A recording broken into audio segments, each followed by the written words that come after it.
Hello, my name is Kurt Geisinger, and I have the great honor of being president of Division 52, International Psychology of the American Psychological Association for 2022. And I want to welcome you all to our webinar series celebrating our 25th anniversary. Being 25 years old is quite an accomplishment for our division, which was founded as a way of saying to the American Psychological Association, we need to be more international, and we are celebrating that. And we believe we have given a lot of leadership on international affairs to the American Psychological Association, and we've seen in recent years just how important that is. Now, as part of this celebration, we have a series right now of 6 webinars, and we might add some more. And among our speakers is a very distinguished group of people, including Denny Wedding and Bridget Corey, and Rolando Diaz-Loving, Janelle Gauthier, Lori Foster, and Florence Denmark, and Harold Dakuzian. You're going to hear one of those speakers in the next few moments, and I wish you a great learning experience and a great year celebrating our 25th anniversary. Thank you very much.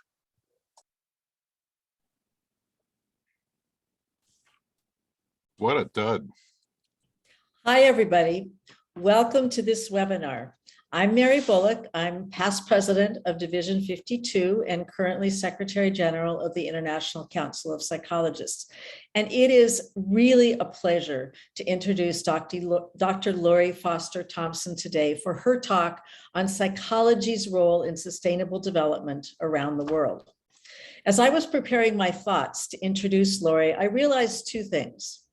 One, she has consistently been at the forefront of initiatives, programs, and activities to apply psychology in visible and relevant ways to local, national, and global challenges. And the second thing I realized is I've had the privilege to be acquainted with her and her work for much of this journey. Lori and I first met when she served on APA's Committee on International Affairs and Psychology about a decade ago. And since then, although our paths have rarely crossed in person, I have noticed as she has established new subfields in psychology and served in visible roles to represent us nationally and globally. Lori is currently professor of psychology at North Carolina State University, where she leads the 4D lab, which does research at the intersection of work, psychology, technology, and sustainable development. She's also honorary professor at the University of Cape Town in South Africa, and she teaches and lectures all over the world. Her work at the intersection of psychology, work, and sustainable development has taken many forms. She was at the forefront of a new subfield in IO psychology, humanitarian work psychology.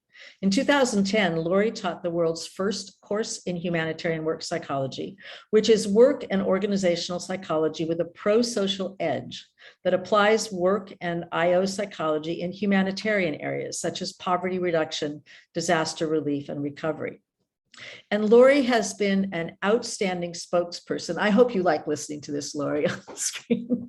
Lori has been an outstanding spokesperson for global psychology and a global perspective in many places. She served as representative to the United Nations for SIOP, the Society for Industrial and Organizational Psychology. She served on APA Council, as well as on the boards of several other psychology and professional organizations.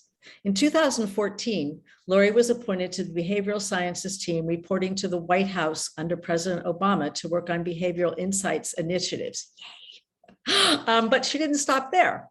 In 2016, she was behavioral sciences advisor to the United Nations Secretariat in New York.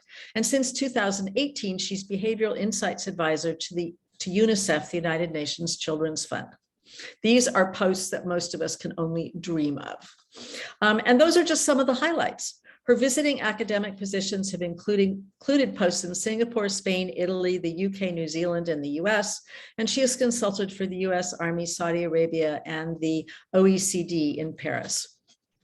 Currently, Lori is president-elect of the International Association of Applied Psychology, which is so fortunate for us because she will serve in that position. Then she'll be president for 4 years more. So we'll benefit from her wisdom, innovation, and global perspective. Now, not surprisingly, Lori has received awards and accolades for her work, They were presaged in the 1990s when she was elected Psychology Student of the Year in her undergraduate program.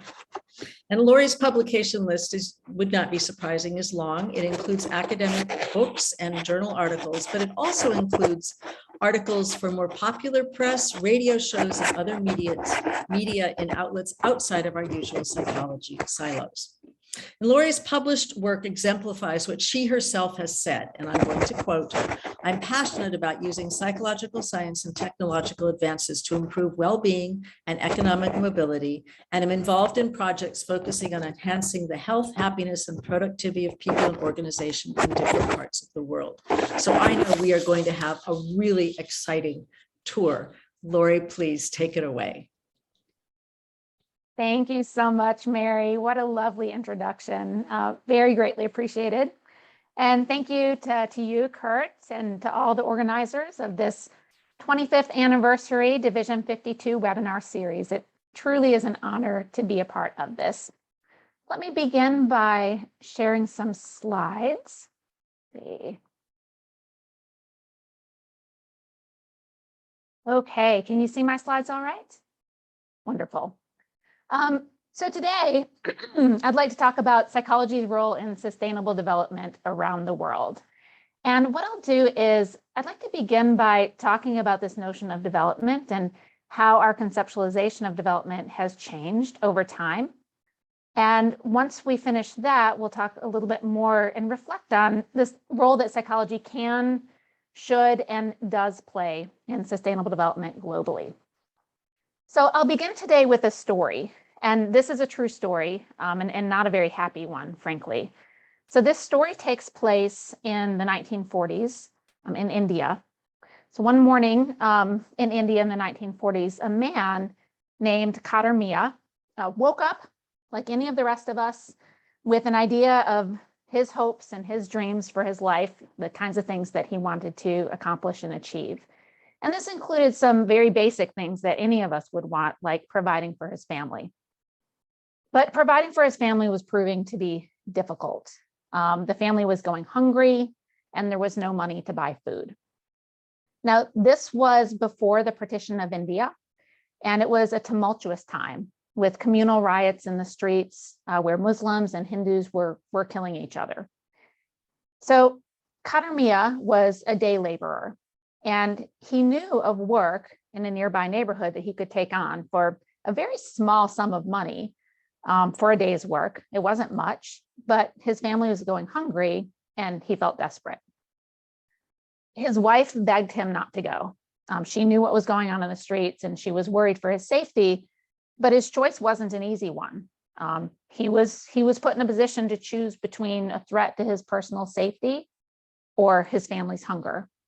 And so Kader Mia, who was a Muslim, decided to go to work that day. Unfortunately, his wife's worst fear became a reality, and he was stabbed quite brutally. Now, after the stabbing, he stumbled through the gate of a nearby house, screaming and bleeding profusely, where a boy was playing. The boy was about 10 or 11 years old, saw the man, heard the man, went to fetch him water and started yelling for the adults in the house to please come out and do something to help. The boy's father came out, rushed Kader Mia to the hospital, where ultimately Kader Mia died. It's a very sad story, and I think there are a number of aspects of this story that we could reflect on. One of them is we could think about the perpetrator, right, of this incident, the person who stabbed Kader Mia on his way to work. And we could think about what led up to that event. We could think about how he justified that action to himself. That's not where I'm going to go today, but I will point out that earlier this month, Janelle Gauthier gave an excellent webinar as part of this 25th anniversary series on moral disengagement. And I know these are being recorded, and I would highly recommend that talk for anyone interested in the topic. But instead, let's think for a moment about Kader Mia and his plight. So clearly, he lacked freedom. He lacked economic freedom. He lacked the freedom to achieve even things that most of us would just minimally want. such as escape from hunger and premature mortality. Now, as mentioned, this was the 1940s. It was India, a developing country. And as we reflect on this story, I'd like to think a little bit about that term, developing country. So exactly what does development mean in this context? It turns out that the way we've thought about development has changed a bit over time, I think in some useful ways, and in some ways that imply a role for psychology now and in the days going forward. So it wasn't too long ago where development was primarily conceptualized in economic terms. You would see a map of the world, the developed countries, the developing countries, and typically they would be divvied up on the basis of things like gross domestic product or gross national income. Here's an example of the world divided up into the high income countries, the upper middle income, the lower middle income, and the low income. But it's not that money is unimportant to development. Clearly it is important, but it's not the only thing. And there are some limitations to thinking about development in solely economic terms. One is you can imagine a situation where a community or a country where their trajectory is going up and up and up in economic terms, right? But how are they achieving that economic progress? And if they're burning out people, or if they're burning out the planet in the process, that progress is not going to be maintained over time. So we need to think about that. There's also the case where sometimes these aggregate economic measures can mask vast inequities, right? You can see on average a community or a country growing in economic terms, but that doesn't mean that everybody is better off or is getting better off in economic terms. So money's important, but it's not the only thing. And over time, I think there's been an increasing appreciation of that. And our view of development globally has begun to expand. Now, one scholar in particular is widely credited with helping to expand the way we think about development.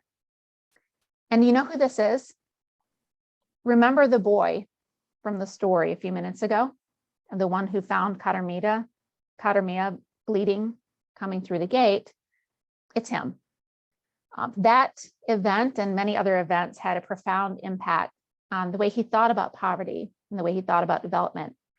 That boy's name was Amartya Sen, and he later went on to become an economist, a philosopher. He won the Nobel Prize largely for his capabilities approach, for his way of expanding the manner in which we think about development. Now, Amartya Sen would say that development isn't money per se. He would say development is freedom. Development is the freedom to realize one's desired state of being. It's the freedom to achieve what one has reason to value. And this includes freedom from poverty, includes freedom from hunger, includes freedom from premature mortality, and other things. Development as freedom. So this was kind of a turning point, and it largely influenced the way the United Nations Development Program started thinking about development. And in fact, in the year 1990, the United Nations Development Program, the UNDP, itself transformed the landscape of development theory, measurement, and policy through its Human Development Report, first published in 1990, which was influenced by Amartya Sen's capabilities approach. The Human Development Report proposed a new way to measure development that was marked by progress in human well-being. And this was conceptualized as the Human Development Index. Excuse me. The Human Development Index is comprised of a few different facets. So it includes measurement of a long and healthy life, access to education, and a decent standard of living. So you can see how that's broader, right? It includes that standard of living, which they measure by gross national income, but it also has that access to education, which is measured by expected years of schooling at the time that a child enters school, as well as the mean years of schooling of the adult population. And it includes this aspect of a long and healthy life, measured by life expectancy. So when you take those data points from a different community or a different country and combine them into the formula that the UNDP has, you can quantify the degree to which any country is marked by human development. And in fact, that's exactly what the UNDP has done over the years. You can see here a world map that is categorized according to HDI, the Human Development Index. And you've got 4 categories: the very high, the medium, and the low. So a different way of thinking about it. It doesn't abandon financial indicators altogether, but it thinks of them more as a means to an end rather than an end in and of themselves. And it's a means to that end of having the freedom to live the life one has reason to value. Now let's fast forward 10 more years to the year 2000. And here we saw the introduction of the Millennium Development Goals. Now, this was a bold experiment on the part of the UN, right? So all of the countries came together and said, you know, without a lot of red tape, we are going to establish 8 goals that we are going to strive to achieve in a 15-year period. And these goals were to run from the year 2000 to the year 2015. And you can see them on the screen here. They include things like eradicating extreme poverty and hunger, achieving universal primary education, promoting gender equality and empowering women, and the list goes on. I would say these goals were imperfect, but useful, right? They were imperfect in a few different ways. One is, if you look at these goals, they seem very much geared toward lower income countries. And how do we bring these lower income countries up in terms of development? And that's not a bad aim, but I can't think of a country in the world that doesn't have room to improve in a lot of these ways.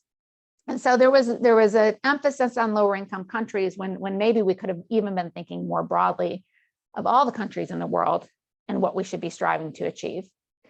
Secondly, measuring progress in aggregate, as was the case, again, has a tendency to mask inequalities. If you disaggregate some of these measures, you realize that at the country level, you can see increases, but subgroups are being left behind, and that wasn't as widely recognized, I think, as it should have been. So imperfect, but useful. It was useful enough, I think, for the world, for the UN, for the countries to decide to try this again, right? And so as the goals came to an end around 2015, started thinking about what is the next set of goals going to be? And how are we going to learn from mistakes in the past and do this differently?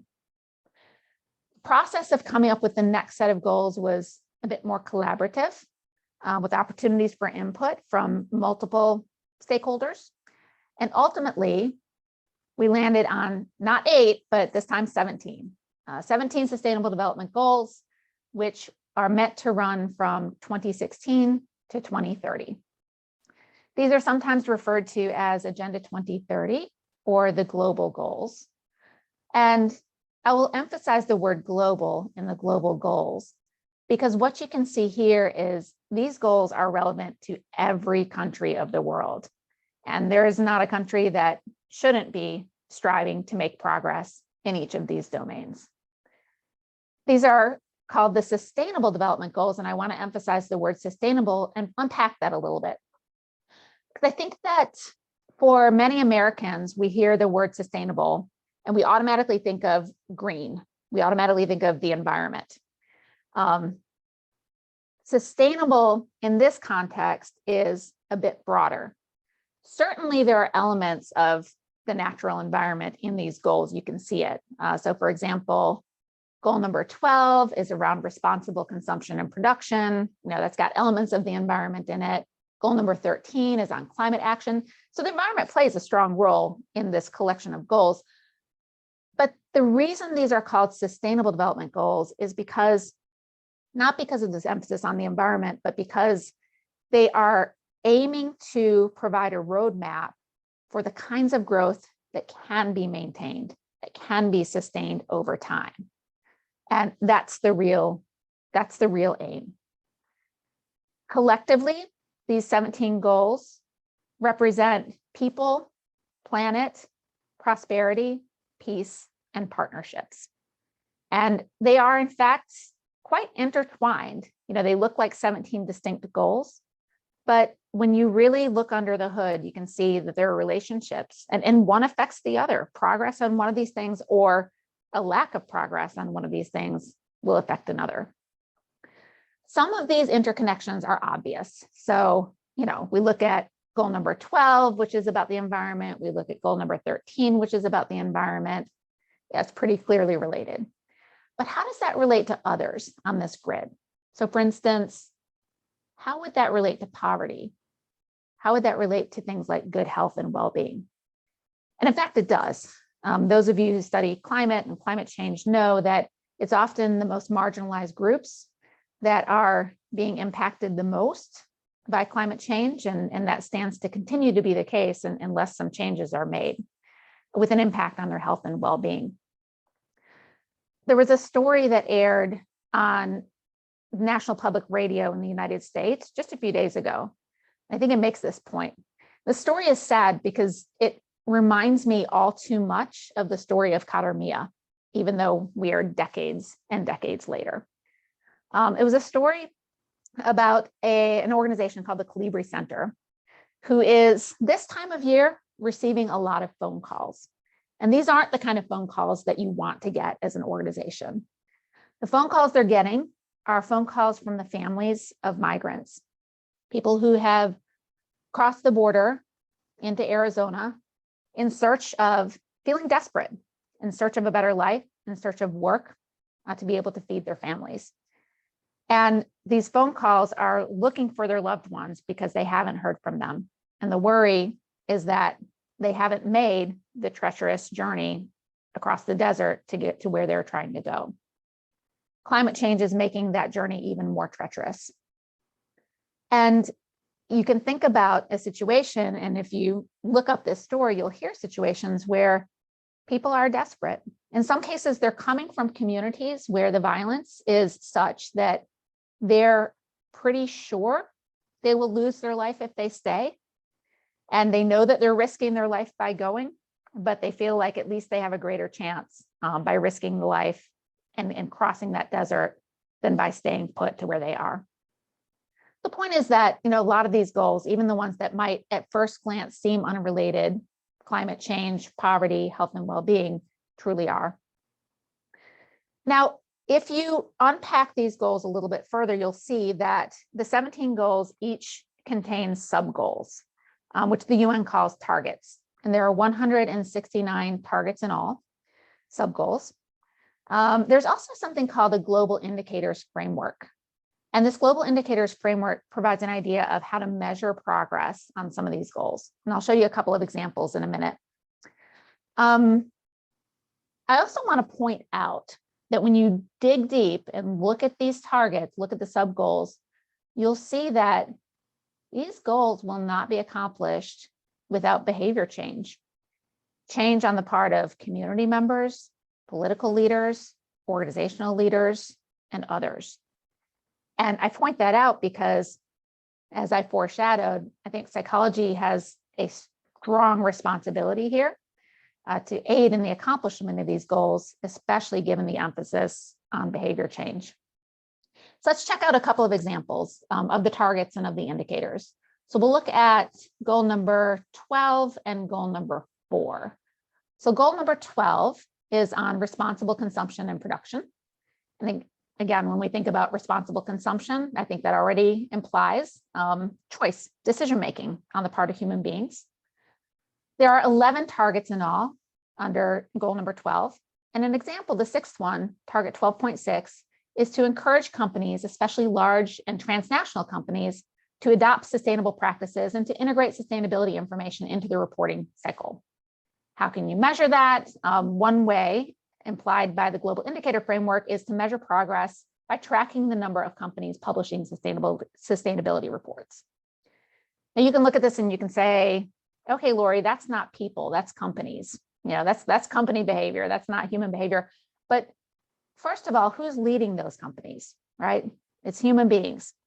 And we as psychologists know something about the decision-making process there and about influence. We also know that consumers can put pressure on companies to change behavior or nudge behavior in certain directions and ways. Another example is SDG 4. So this is quality education. And here, again, just to illustrate what these targets and indicators look like, 10 targets in all for quality education. The overarching goal is to ensure inclusive and equitable quality education and promote lifelong learning opportunities for all. So again, you can see the thread, because remember, education was part of that Human Development Index. You can see the thread here. And you can see how these are the building blocks of having the freedom to live the life that you have reason to value. 10 sub-goals, 10 targets. The fourth one is that by the year 2030, we will substantially increase the number of youth and adults who have relevant skills, including technical and vocational skills for employment, decent jobs, and entrepreneurship. How do we measure that? There are a number of ways. One way that's suggested by the Global Indicators Framework is by tracking the proportion of youth and adults with information and communication technology skills by type of skill. So here again, a strong role for psychology to play.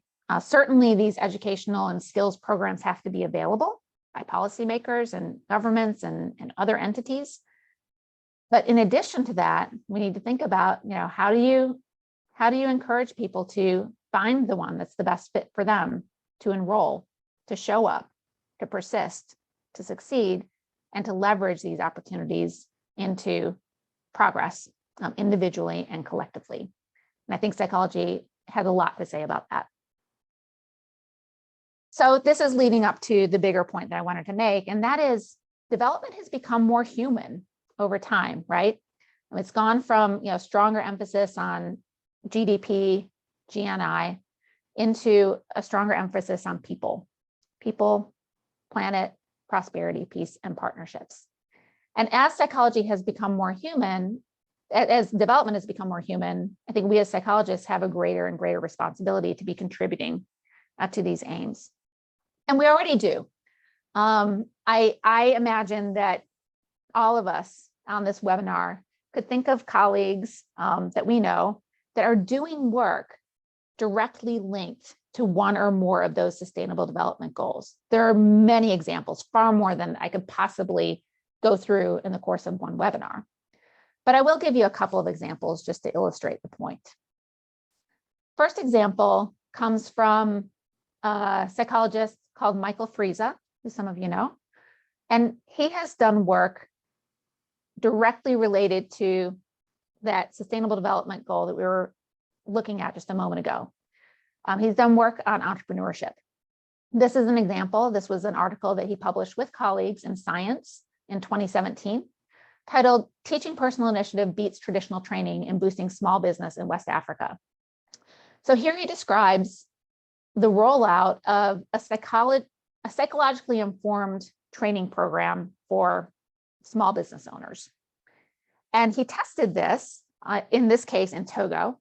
They had 1,500 entrepreneurs that they randomly assigned to either a control group that didn't receive training, the psychologically informed training, or a more standard traditional entrepreneurship training that focused on things like how to create a business plan and so forth.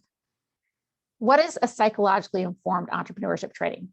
Okay, well, I had the fortune of being trained on this technique by Michael and administering it both in Zimbabwe and in South Africa.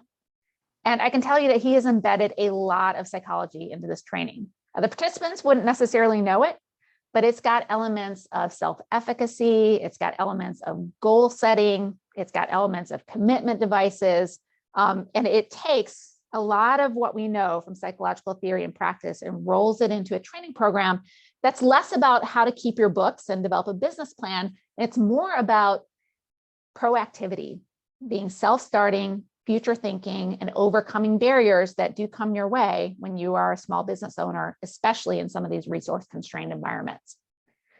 So they tested this in quite a rigorous way, a randomized control trial. They tracked these entrepreneurs for 2 years to look at their profits. And they found that the psychologically informed training was more effective than the alternatives in promoting profitability amongst these small business owners. What was particularly interesting here is that it also worked for female entrepreneurs. And historically, some of the traditional trainings have not worked quite so well for female entrepreneurs. This one did. It worked for men and women both. So just one example of using psychological theory and methods to develop and test interventions that can directly relate to sustainable development and the Sustainable Development Goals. Another interesting example that I came across recently is yet to be published. So this is a report that's going to be coming out just within the next few weeks. So if you're interested in this, be on the lookout for it. This was led by the International Association of Applied Psychology's Division 1. And the title of the report is going to be This Works in My Place, the Latin American edition. The goal of this report was to identify, through participation and dialogue with experts in work and organizational psychology in the Latin American region, relevant contextual factors and work and organizational psychology strategies, practices in achieving 5 particular SDGs. Let me translate there. Of the 17, they picked out 5 SDGs that they felt were particularly relevant to work and organizational psychology. And they went to the local experts, the people with local knowledge in Latin America, and started to get an idea. This was a multi-year effort, started to get an idea of how can work and organizational psychology practices and strategies contribute in that context. And I will underscore in that context. An example would be achieving healthy telework and respect for employees' private lives. Right? Organizational psychology has a lot to say about that.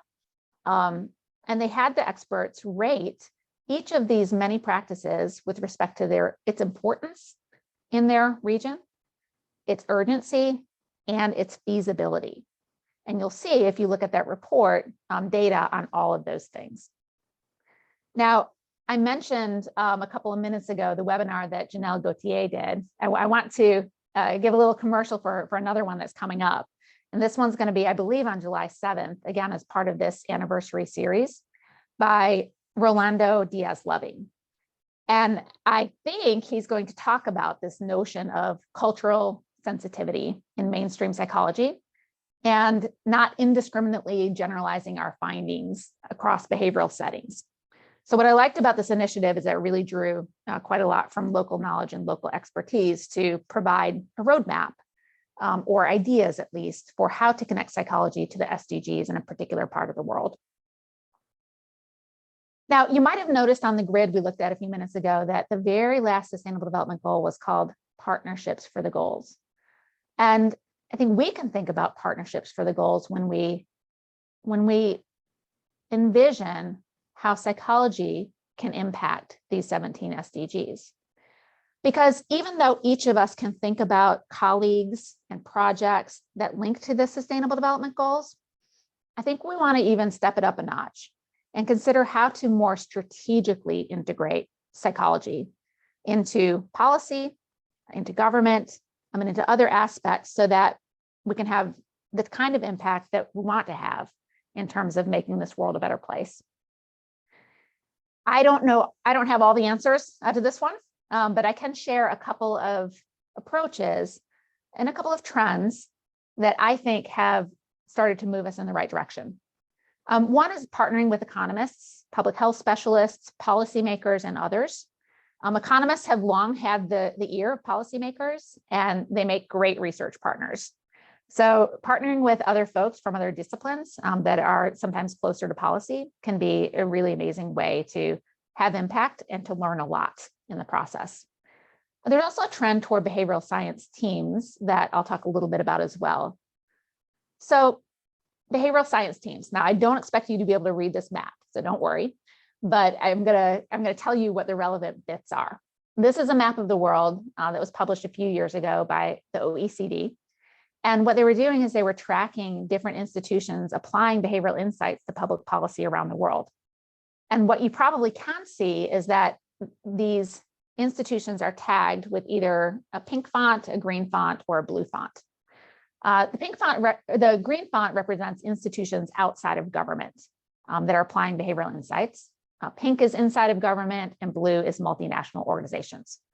So institutions outside of government, an example would be this organization that I've worked with in the past called Nudge Lebanon. And they are outside of government, but they are working very hard to apply behavioral science theory, methods to solve tough problems amongst marginalized groups in Lebanon. That would be an example. Institutions inside of government, Mary mentioned in the introduction that I had the privilege of working from 2014 to 2016 with the Obama White House's social and behavioral sciences team. And here's a picture of the team. And when I look at this picture, I see a multidisciplinary team, partnerships for the goals, right? I see on this picture somebody with a background in social psychology. I see someone with a background in organizational psychology, cognitive psychology, neuroscience, economics, medicine, law, and international development. Each of us with a strong applied research bent, each of us learning from one another with respect to the techniques, the theories, and the methods that would best solve whatever problem it is that we were trying to solve at the moment. This culminated in an executive order that Obama signed called Using Behavioral Science Insights to Better Serve the American People. And I was really delighted to see the word psychology appear in the first paragraph of this. So you can see the first paragraph says, a growing body of evidence demonstrates that behavioral science insights, research findings from fields such as behavioral economics and psychology about how people make decisions and act on them can be used to design government policies to better serve the American people. Of course, this is not just the American people, this can be applied worldwide. And the Obama team wasn't the first, it wasn't the last, and it's certainly not the only to formulate these behavioral sciences team to try to solve tough problems. That's a big part of sustainable development. If you look back at the grid, SDG 16 is peace, justice, and strong institutions.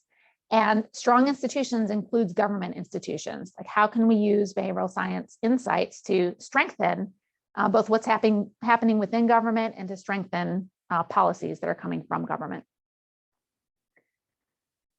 Subsequently, now this was just last year, the current Secretary General, Antonio Guterres, came out with a guidance note on behavioral science. So this was a real landmark event as well. The guidance note, here's a quote, says, in many areas, the delivery of the UN's mandates is linked to changing human behavior. I do not disagree. He says behavioral science refers to an evidence-based understanding of how people actually behave, make decisions in response to programs, policies, and incentives. It enables us to diagnose barriers preventing people from adopting a certain behavior, understand enablers that help people achieve their aims, and design more impactful interventions. So we're seeing a greater emphasis on behavioral science. We're seeing these behavioral insights and behavioral sciences teams.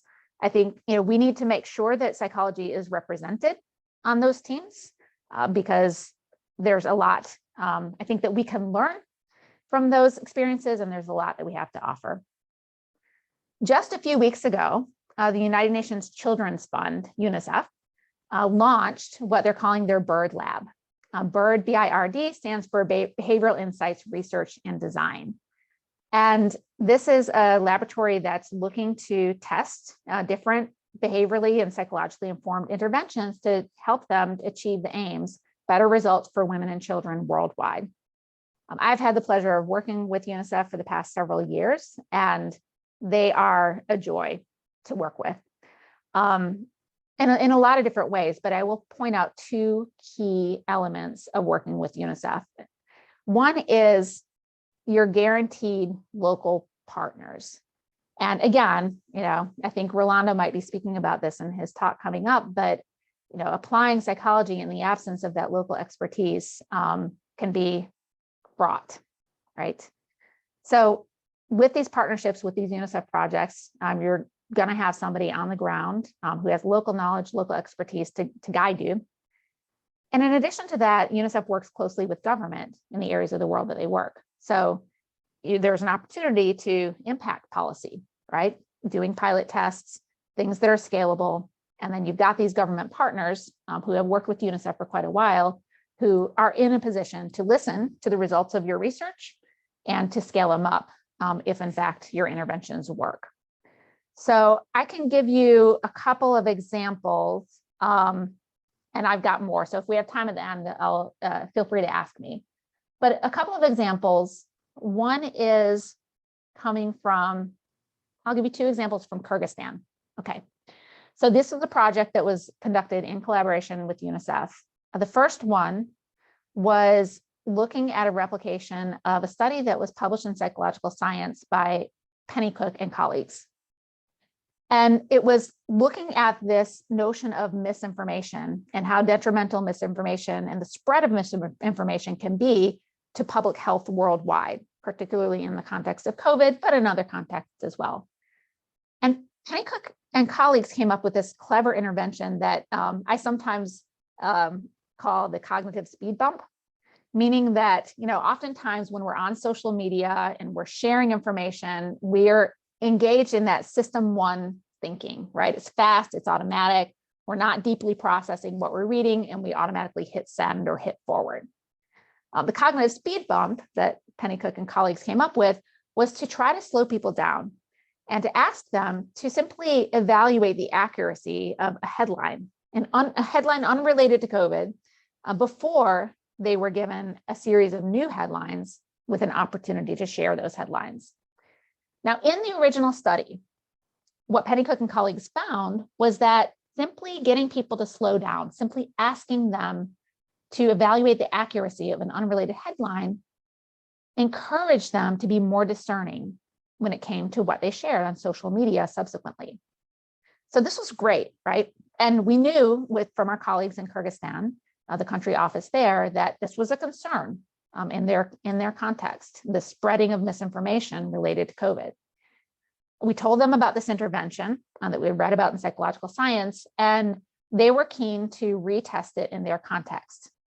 And again, these local partners can be so useful, not just in terms of translation, but in terms of helping to figure out how to get a study like this off the ground in a setting that's very different from one's own. We reran the study. We also wound up collecting data in India and in the United States. And to cut to the chase, it didn't replicate in the Kyrgyzstan context. This will be published in a journal called Technology, Mind, and Behavior, probably within the next few weeks. So if you're interested, you can see more of the results. But really important, right? Like to take this intervention, in this case, that was developed in a Western context, and to retest it. Policymakers were ready to scale it up if it worked, but to test it first through a pilot and to see if it's effective in that new setting. In this case, it wasn't, so that resources can be spent better, testing something that actually will work. That's one example. Another example through our partnership with Kyrgyzstan was looking at compliance with public health recommendations when COVID first hit. Things like wearing a mask, maintaining a social distance, etc. And we were looking to see what influenced people's willingness to comply with those recommendations, to wear a mask and do the other things that the government said they should be doing. Now, in psychology, we have theories and we've got methods, I think, that can be useful for studying some of these questions. We know that one way is to, simply ask people, who influences you? Why do you decide to wear a mask, and why don't you decide to wear a mask? But we also have other methods that can dig a little bit deeper. And in this particular context, we ran a survey where we asked people about their compliance with these recommendations. Are they wearing a mask? Are they social distancing? How are they keeping themselves and their families safe from COVID? And as you would imagine, we saw, a range. We saw people who were, highly compliant, all the way to people who weren't following those recommendations whatsoever. We also asked them a series of questions guided by psychological theory about the degree to which their religious leaders, healthcare practitioners, their family, their community felt like it was important to follow these public health recommendations.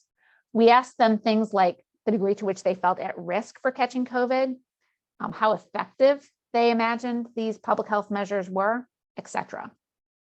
And ultimately, we got enough data with psychometrically sound scales to be able to run both a regression analysis and follow it with something called a relative weights analysis which gave us a pretty good picture of what's driving compliance behavior in that context. And it wasn't fear of getting COVID. I mean, it wasn't how effective they felt like wearing a mask was. It had more of a tendency to be people who were close to them. You know, not what the government thinks, not what healthcare providers think, but what their family members think, what their community thinks, et cetera. So it was nice to be able to provide, you know, based on data from that community, a pretty clear picture of what was influencing decisions to comply with public health recommendations. Lots of other good examples through these collaborations with UNICEF from Pakistan, from Sudan, from Ghana, and other projects that we've been running over the past couple of years. In this case, also in partnership with Duke University Center for Advanced Hindsight. So again, time permitting, happy to describe more, but for now, I'll move on. And I will close with actually a quote from former Secretary General Ban Ki-moon. And here he says, I'm going to rearrange my screen a little bit so I can see this. In order to succeed, Agenda 2030 must account for behavioral insights research. Our organization, our global agenda, and most importantly, the people worldwide they are intended to serve deserve nothing less than the best science available. A human-centered agenda requires a rigorous, research-based understanding of people. So really driving home that point, again, that development is freedom, development is human, and psychologists have a role to play in helping to achieve development, both within their own communities and communities across the globe. So let me stop there. Thank you all very much for the opportunity to speak on this today, and looking forward to your questions and your comments.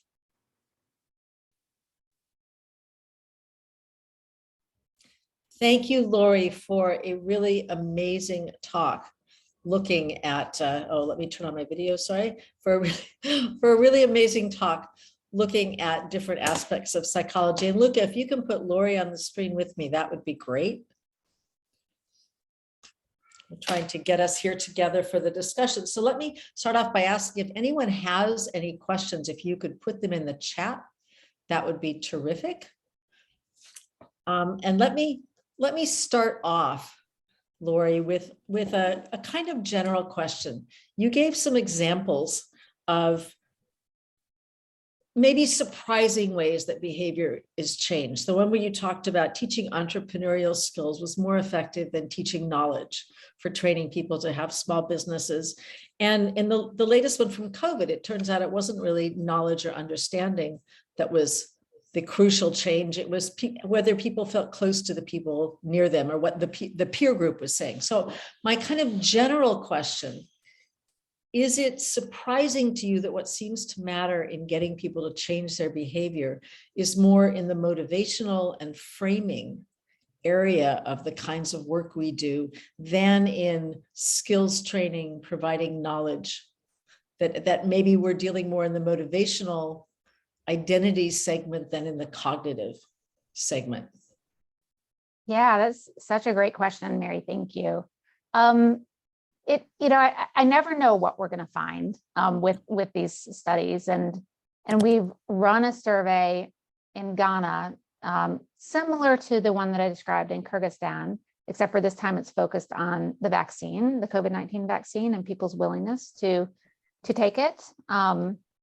And we're finding slightly different results. We're trying to use common, there's a balance here. So, we try to, when possible, share knowledge and use common questions and instruments to be able to compare across cultures, while also making sure that any data collection instrument we use is contextualized locally and getting at what the community thinks is most important. But I think that, it probably wouldn't surprise a behavioral economist, I would say, because, they're often keen to point out that many times it has less to do with our intentions and more to do with, some of the environmental factors surrounding us that will ultimately influence what our choices and what our behaviors are. So they're not purely, 100% system to deliberative conscious. We can have all the information and all the knowledge in the world, but in the moment, when we're making a choice or making a decision to sign up for something, or to show up for something, There are environmental factors at play that will influence us. And a lot of these interventions are in fact acknowledging that reality, right? So I think they both matter. If we think about the theory of planned behavior, intentions are in there for a reason. Intentions matter, and we want to understand what shapes those intentions. But we also want to realize that when it comes to actually making a choice and behaving in a certain way, intentions aren't the whole picture. And there might be ways in which we can, shape our environment to nudge behavior in one direction or another. I think that's why the term choice architecture is sometimes used. And, being architects of the decision environment that we expose people to can sometimes be helpful if done in an ethical way, but done in an ethical way, right? And that's a whole other discussion. But since the theme of the day is psychologists' role, we're trained on how to do ethical research and what needs to be in place to carry out these research and applied projects ethically. I think that's another way in which we can both learn from others' protocols and also contribute to discussions about these applied projects. So important to think about that. I see that Kurt has a question, and Kurt, if you turn on your video, I can spotlight you on the screen too.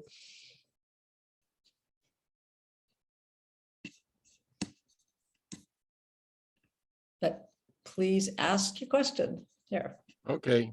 Lori, when we look at the United States today, it seems that most Americans are much more concerned about gas and grocery prices than they are about the war in the Ukraine. How can we get Americans to be more interested in international issues, including those that relate to the sustainable goals you discussed? Yeah, thank you for the question, Kurt. I think there are, as many people on this call that would also have very valuable insights and opinions on that question. But I think one thing is that the Sustainable Development Goals are everywhere, right? They're not just international. And so if I think we can think about what psychology might have to say about humanizing the other, right?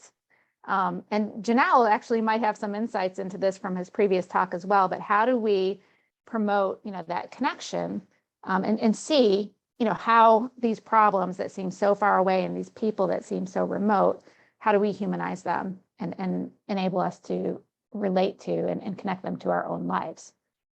The other reality is that we also have an opportunity in our own backyard, whatever backyard that might be in. And I'm sure that we've got people on this webinar from different countries from all over the world.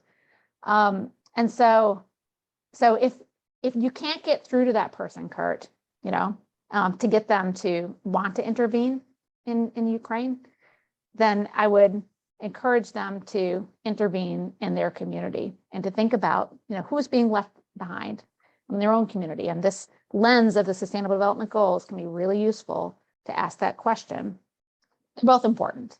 But yeah, I mean, that's been a perennial problem, right? Is thinking about how to promote the kind of compassion and the kind of action that we need for people who we can't tangibly touch, who we can't see. And, you would think in a way that the connectedness of this world would have improved the state of affairs. I'm not sure that it has.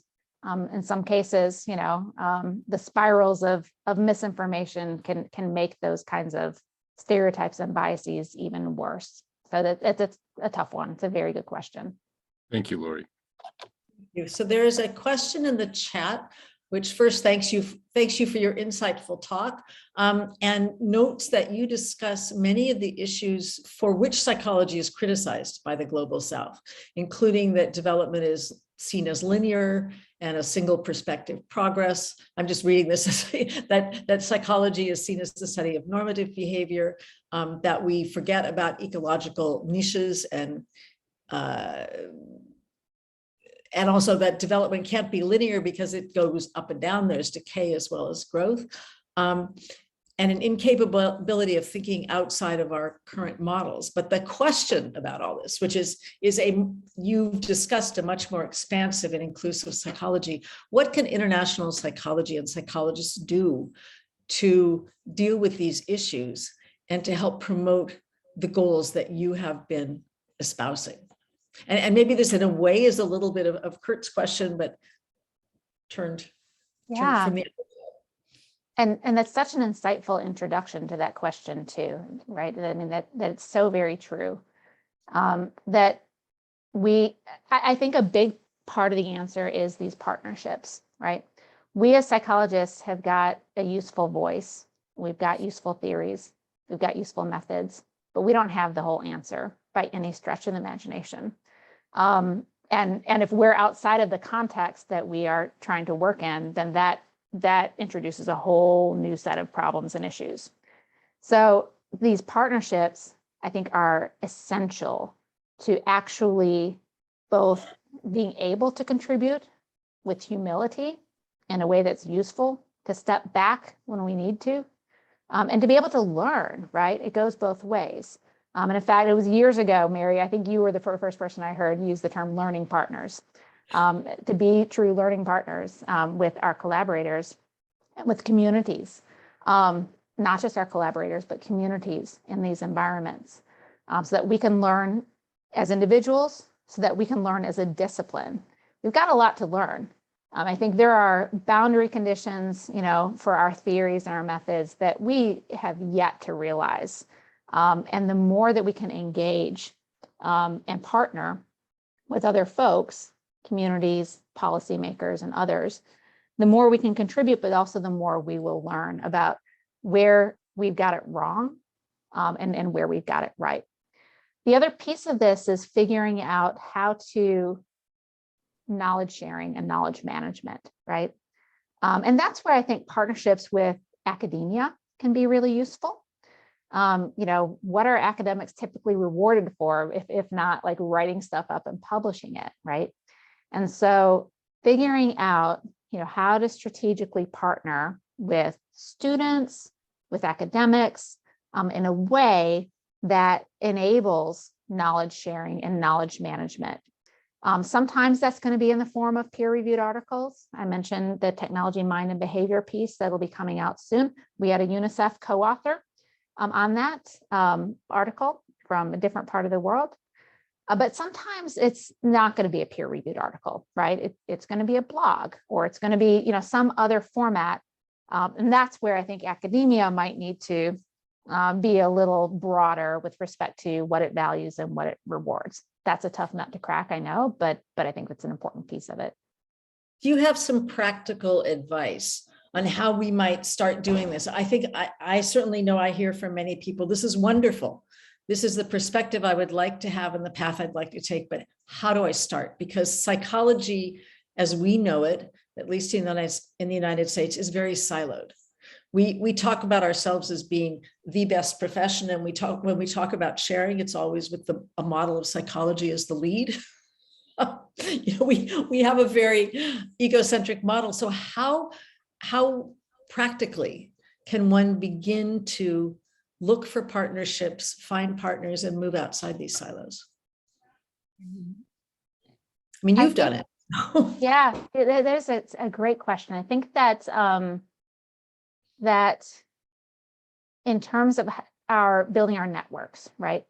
We go to APA, we might go to a PSYOP, or depending on our particular discipline, SPCE, whatever the case may be.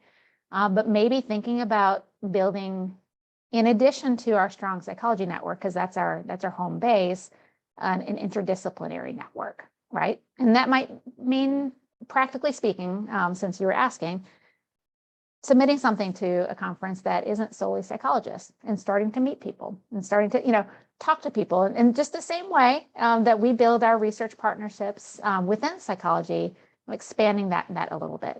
Mm-hmm. And then looking for other opportunities. I mean, there is the Psychology Coalition at the UN, which has got, a number of different psychology organizations taking interns and taking representatives who apply.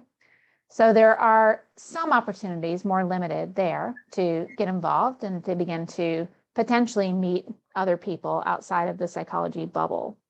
I think that those are starting places.